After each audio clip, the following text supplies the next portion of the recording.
వెళ్ళి కొట్టి చంపి ఆత్మహత్య చెప్పాడు చూడు, వాడిని ఆత్మను నేను ఆపుతాను.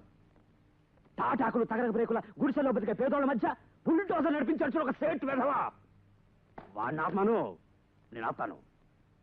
నీ అమ్మను అర్ధరాత్రి కాల్చి చంపాడు చూడు, వాడిని ఆత్మను నేను ఆపుతాను. ఇదంతా మేమేమన్నా కావాలన్నా చేస్తున్నాం, మరో మార్గం లేకనా తల్లి. ఆలోచించి చెప్పు, నువ్వు చేసింది తప్పని కనిపించలా? తప్పు కాదమ్మా, నలుగురిని బతికించడానికి ఏం చేసినా అది తప్పు కాదు. నలుగురిని బ్రతికించడానికి ఒకరిని చంపడం తప్పు కాదంటావా? రాధా, నీకు అర్థం కాదమ్మా. అర్థం కాలేదు, అర్థం కానక్కర్లేదు, అర్థం చేసుకోవడం కూడా నాకు ఇష్టం లేదు. రాధా, చెప్పే మాట తల్లి. అంకుల్, ఆయన వెళ్ళిపోమను.